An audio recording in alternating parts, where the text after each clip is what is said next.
Good morning student. Gender, school and society,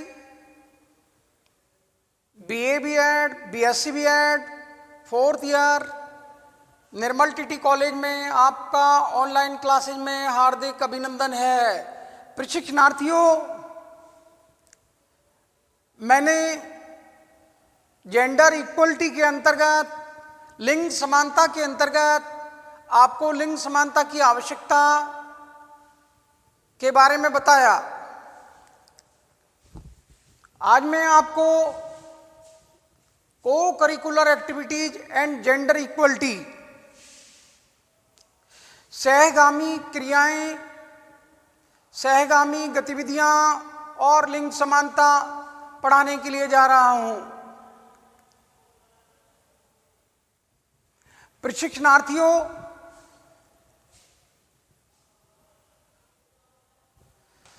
सहगामी गतिविधियां क्या हैं, पहले यह समझना बहुत आवश्यक है।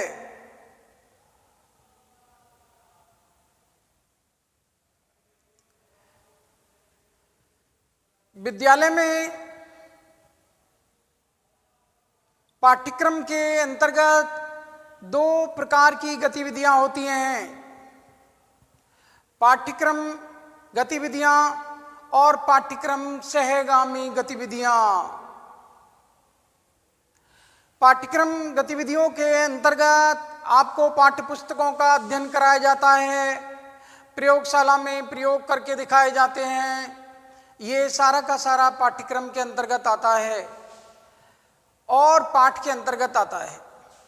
लेकिन पाठ्येतर, ये पाठ को पढ़ने के बाद बालक को कक्षा की 4 दीवारी से बाहर ले जाने की जो प्रक्रिया है, वो पाठ्यक्रम सहगामी प्रक्रिया कहलाती है। पाठ्यक्रम सहगामी क्रियाओं के माध्यम से कैसे लिंग समानता लाई जाए, इस पर हम आज चर्चा करने के लिए यहां इकट्ठे हुए हैं। प्रशिक्षणार्थियों, सहगामी गतिविधियों को करने के लिए, सहगामी गतिविधियों का आयोजन करते समय हमको इन बातों का ध्यान रखना है। नंबर 1, जब आप सहगामी क्रियाओं का आयोजन कर रहे हैं तो ऐसी स्थिति में आपको लिंग समानता का भी ध्यान रखना होगा।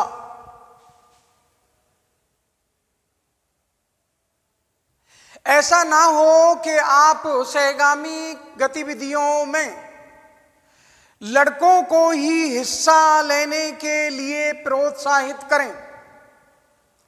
ये नहीं होना चाहिए, क्योंकि आपकी नैतिक जिम्मेदारी लिंग समानता लाने की है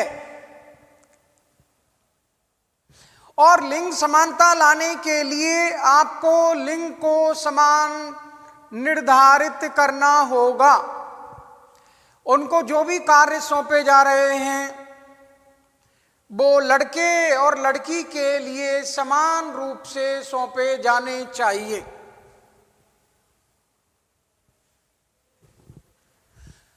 कार्यों को सौंपते समय आपको इस बात का ध्यान रखना है कि जिस कार्य को आपने लड़कों को सौंपा है वो लड़कियों को भी सौंपा जाना चाहिए। अर्थात सह शैक्षिक गतिविधियों में, सहगामी क्रियाओं में लड़कियों को भी प्रोत्साहित किया जाना चाहिए। लड़कों के समान भाग लेने के लिए लड़कियों को भी प्रोत्साहित किया जाना अनिवार्य है, वरना उस दिन से ही लिंग भेद के बीज रोपित हो जाएंगे। जब आपने सहगामी क्रियाओं का आयोजन तो किया, लेकिन सहगामी क्रियाओं से मैसेज नहीं छोड़ा। आपने लिंग समानता की बात बालकों को नहीं समझाई। ऐसी स्थिति में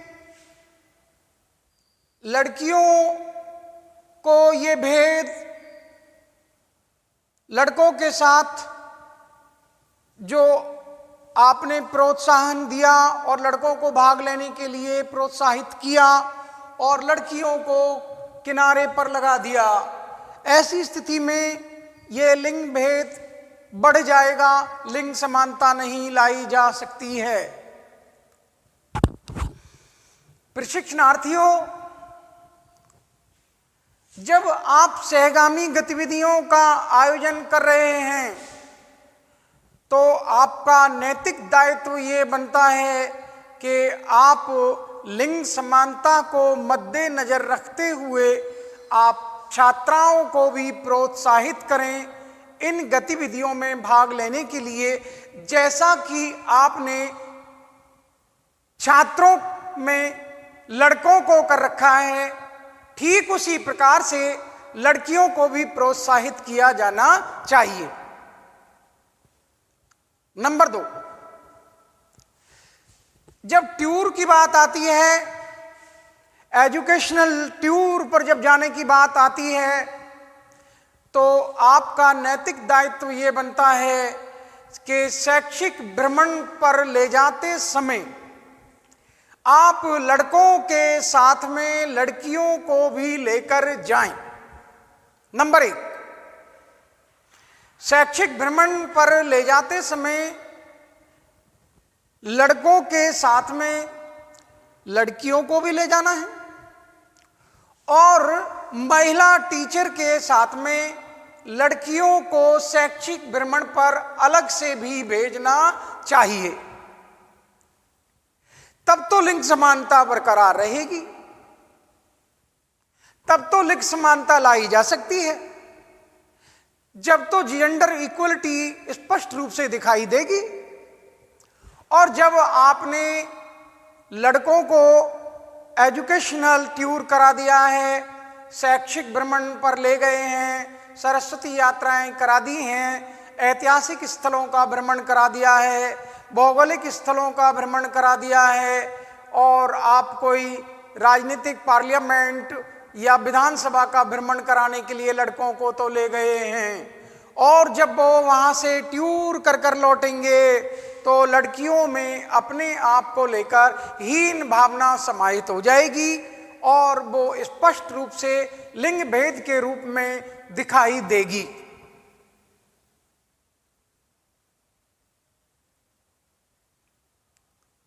जिसका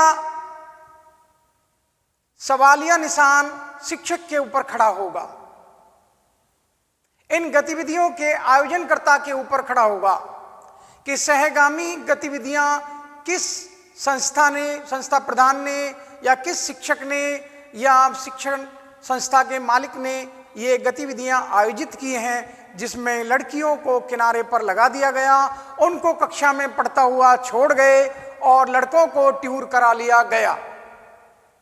ये विरोधाभास नहीं होना चाहिए।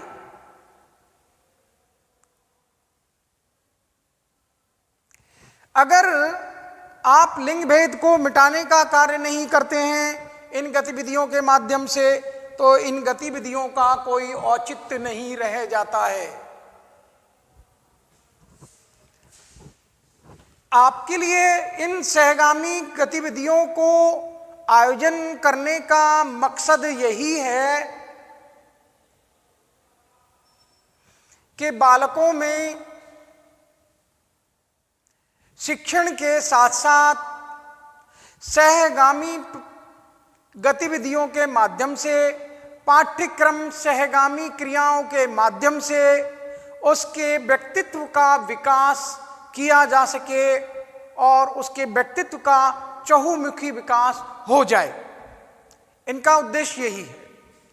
व्यक्तित्व में, बालक के व्यक्तित्व में विकास करना, मनोसामाजिक विकास करना, मनोशारीरिक विकास करना और उसके व्यक्तित्व में सामाजिकता, धार्मिकता, सहयोग, सहानुभूति, दया और इस प्रकार के गुण समायोजित किए जा सकें, जिससे बालक आने वाले वक्त में मल्टी डायमेंशनल पावर का अर्थात बहुआयामी व्यक्तित्व का धनी बन जाए, एक लाइन में ऑलराउंडर बन जाए। नेतृत्व के गुण को करिकुलर एक्टिविटीज से, नायक बनना को करिकुलर एक्टिविटीज से,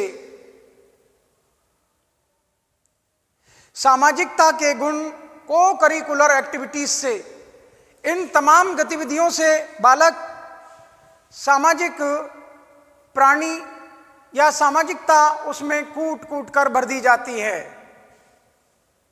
और वो बहुआयामी प्रतिभा का धनी बन जाता है। क्योंकि इसमें गेम्स के भी आयोजन किए जाते हैं, तो अच्छा खिलाड़ी बनना, अपने जीवन को संवारना और ढेर सारी गतिविधियों को माध्यम से, गायन है, नृत्य है, संगीत है, विभिन्न कलाओं में उसको निपुण किया जाता है।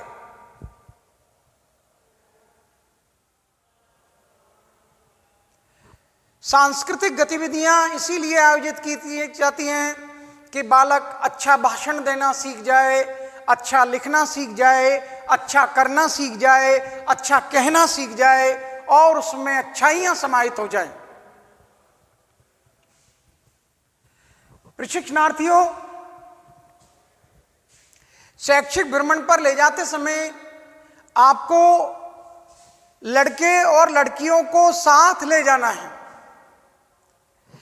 जिससे लड़के और लड़कियां एक दूसरे के संपर्क में आ जाएं तो उनका संकोच दूर हो जाए, लड़कियों का संकोची स्वभाव दूर हो जाए, वो भी इस खुली हवा में ताजा सांस ले सकें और अपने आप को स्वतंत्र महसूस करें, आजाद महसूस करें। इस प्रकार का आयोजन शैक्षिक भ्रमण के अंतर्गत किया जाना चाहिए। और तो और महिला शिक्षक के द्वारा उनको अलग से शैक्षिक भ्रमण कराया जाना चाहिए। सहगामी गतिविधियों के अंतर्गत महिला समानता, महिला शिक्षा, समाज निर्माण में महिलाओं की सहभागिता और भारत के स्वतंत्रता संग्राम में महिलाओं का योगदान, भारत को, अपने राष्ट्र को जिन महिलाओं को लेकर गर्व है, ऐसे सब्जेक्ट पर आधारित, ऐसे विषयों पर आधारित निबंध प्रतियोगिताएं, भाषण प्रतियोगिताओं का आयोजन विद्यालय में किया जाना चाहिए।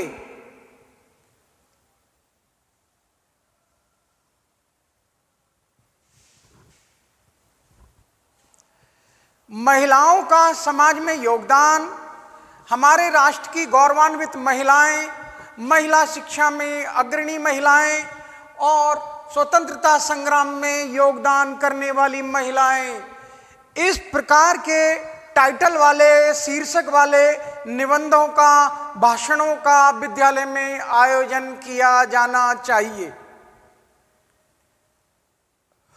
उससे आने वाली छात्राओं को, इन छात्राओं को उन महिलाओं की गौरव गाथा से, उन महिलाओं के सामाजिक योगदान से, राष्ट्र निर्माण में उनकी भूमिका से, स्वतंत्रता आंदोलन में जो सहयोग उन्होंने हमारे पुरुष समाज के साथ कंधे से कंधा मिलकर योगदान किया था। फॉर एग्जाम्पल, श्रीमती इंदिरा गांधी जी के घर में वो अपने पिताजी को राजनीतिक क्रियाकलापों में और देश के स्वतंत्रता संग्राम में हिस्सा लेते हुए देख रही थी, तो उन्होंने छोटी उम्र में ही अंग्रेजों के खिलाफ, अंग्रेजी शासन के खिलाफ एक सेना का निर्माण किया, बानर सेना। जो गुप्तचर का कार्य करती थी और ऐसी वानर सेना के माध्यम से वो छोटी छोटी राजनीतिक गतिविधियों में स्वतंत्रता संग्राम में हिस्सा लेती रहीं। तो इन प्रेरणास्पद विषयों पर, ऐसे शीर्षकों पर कि राष्ट्र के निर्माण में महिलाओं का योगदान, महिला शिक्षा में महिलाओं का योगदान, हमारे स्वतंत्रता संग्राम में महिलाओं का योगदान, महिला समानता में महिलाओं का योगदान आदि विषयों पर, ऐसे शीर्षकों पर चर्चा करने के लिए निबंध प्रतियोगिताओं का आयोजन, भाषण प्रतियोगिताओं का आयोजन सहगामी गतिविधियों के अंतर्गत किया जाना चाहिए। इससे लिंग समानता को लाने में महत्वपूर्ण भूमिका अदा होगी।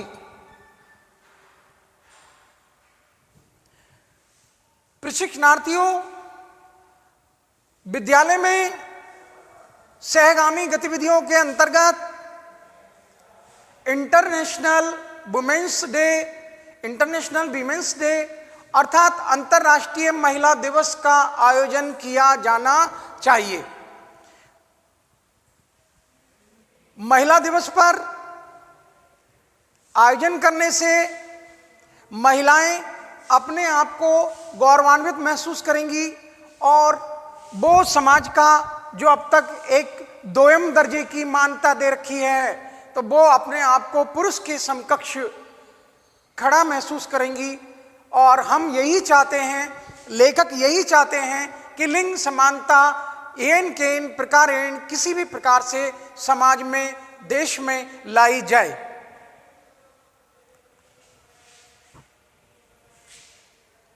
महापुरुषों के जन्म उत्सव विद्यालयों में मनाए जाते हैं।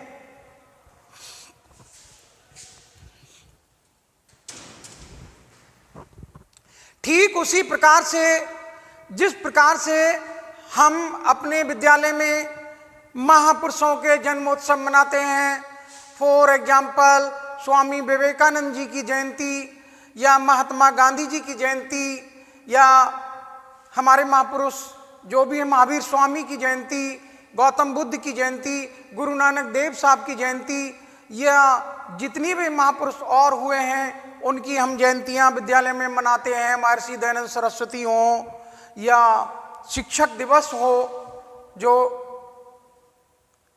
राष्ट्रपति सर्वपल्ली डॉक्टर राधाकृष्णन जी के जन्म उत्सव पर मनाया जाता है 5 सितंबर को, वो हो। ऐसे आयोजन करते समय जो महापुरुषों के जन्मोत्सव विद्यालय में मनाए जा रहे हैं, ठीक उसी प्रकार से महान महिलाओं के जन्मोत्सव का भी आयोजन विद्यालयों में किया जाना चाहिए। अर्थात इन सहगामी गतिविधियों में महापुरुषों के जन्म के साथ साथ महान महिलाओं के जन्म उत्सव भी मनाए जाने चाहिए। विद्यालय में अगर सांस्कृतिक गतिविधियों का आयोजन किया जा रहा है, सहगामी क्रियाओं के अंतर्गत सांस्कृतिक गतिविधियों का आयोजन किया जा रहा है, चाहे नृत्य हो, संगीत हो, ऐसी सांस्कृतिक गतिविधियां, चाहे नृत्य है, संगीत है, गायन है, तो उनमें ऐसा नहीं होना चाहिए कि सिर्फ लड़के ही भाग लें। लड़के भाग नहीं लें, लड़के भी लें और लड़कियां भी उन्हीं के समान भाग लेने के लिए तैयार की जानी चाहिए। लड़के और लड़कियों को समान रूप से सांस्कृतिक गतिविधियों में भाग लेने का अवसर प्रदान किया जाना चाहिए। राष्ट्रीय सेवा योजना के जो कार्य विद्यालयों में कराए जाते हैं, उन कार्यों को कराते समय इस बात का ध्यान रखना चाहिए कि लड़कियां भी राष्ट्रीय सेवा योजना का एक हिस्सा हैं और उनको भी वही कार्य सौंपे जाने चाहिए जो आपने राष्ट्रीय सेवा योजना के अंतर्गत लड़कों को सौंपे हैं।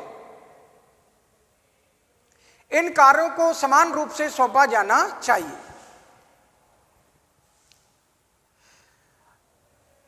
उन महान महिलाओं के जिनका स्वतंत्रता संग्राम में योगदान, जिनका समाज में योगदान, जिनका शिक्षा में योगदान, जिनका व्यवसाय में योगदान, जिनका राजनीति में योगदान रहा है, अर्थात जिन महिलाओं का जीवन बुलंदियों पर रहा है, सफलतापूर्वक जिन्होंने अपनी पारी को खेला है,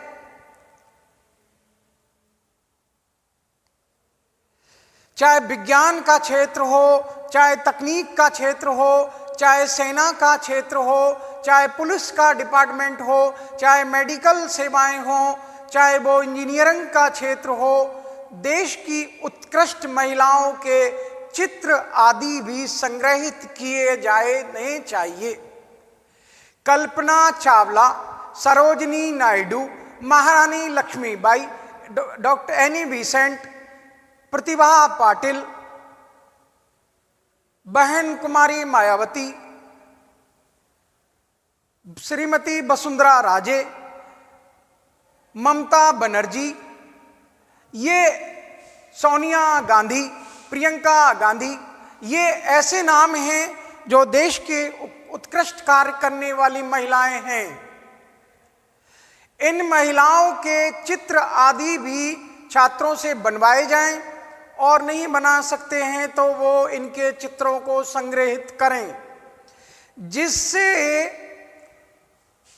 ये प्रेरणा मिल सके कि ये महिलाएं अपने जीवन को सफल करने में कामयाब रही हैं, तो इनके नक्शे कदम पर हमको भी चलना है और अपने जीवन को सफल बनाना है।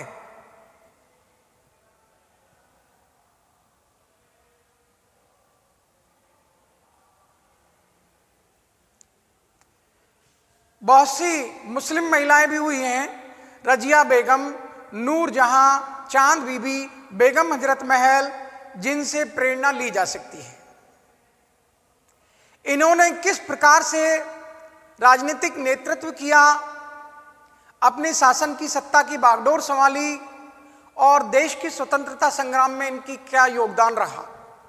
इस प्रकार की महिलाओं के लिए जिन्होंने प्रसिद्धि प्राप्त की है, जिन्होंने अपने जीवन की पारी को बेहतरीन ढंग से अंजाम दिया है, उनको उनके चित्रों को संग्रहित करने से सहगामी गतिविधियों का आयोजन सफलतापूर्वक चलेगा और लिंग समानता लाई जा सकती है।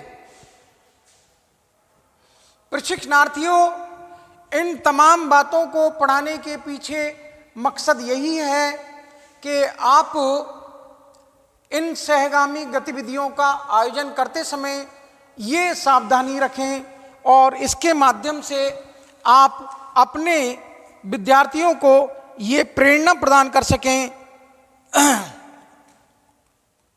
कि वो अपने जीवन को सफल बनाएं और समाज में लिंग समानता लाई जा सके। अगला पॉइंट है role of the teacher and gender equality. अब आपके सामने दूसरा टॉपिक चलता है